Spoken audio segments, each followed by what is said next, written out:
Set na ang Undas Plan, sina Lilet Matias, attorney at law, stars Joe Berry at E.A. Guzman. Pero bago yan, excited ang dalawa dahil sa mga exciting na nangyayari sa hit Afternoon Prime series. Yan ang unang chika ni Lars Santiago. Hindi ako mamamatay tao!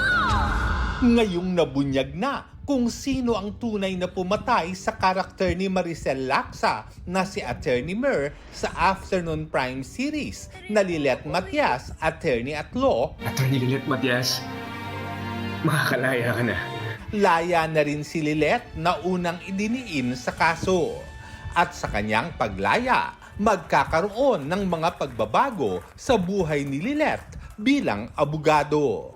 Kung noon, nung nasa private law firm pa siya, marami na siyang gustong tulungan ng mga tao. Ngayon po, nagkaroon ng deeper meaning yung pagiging abogado niya nung nakahalubilo niya yung mga tao sa kulungan.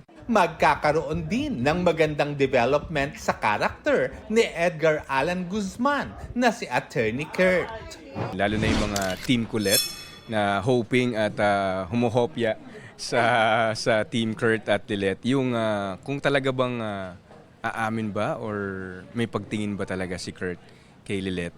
Sobrang saya rin ni Joe at EA na tuloy-tuloy mapapanood ng mga kapuso ang Lilet Matias hanggang sa susunod na taon dahil na rin sa malaking suportang ibinibigay ng mga manunood. Sa tagal na rin ng pagsasama ni Joe at EA sa taping, nabuo na ang maganda nilang pagkakaibigan. At naikwento nga ni EA kay Joe ang muling pagkaka-ospital ng fiancé niyang si Shaira Diaz. Nakalabas na rin naman siya, recovering ulit. Medyo nagkaroon lang ng infection sa veins niya. So need lang siyang i-cure at need lang agapan agad para at least hindi lumala. Kasi pag lumala, mas mahirap. Undas na sa darating na Biyernes, kaya buo na rin ang undas plans ni na EA at Joe. Gustuhin man daw ni Joe, hindi niya mapupuntahan ang yumao niyang ama at kapatid. Hindi po kasi yung yung mga loved ones namin isa sa probinsya pa, yung columbarium namin. So, hindi kayang pumunta ng probinsya. So, pagpipray na lang po kami sa bahay. Yearly naman, every undas naman, pinupuntahan namin yung dad ko. So, it's either October 31 or November 1, nandun kami sa kanya kasi talagang whole day nilalaan namin. Kasi yun lang yung time na talagang pwedeng whole day, di ba?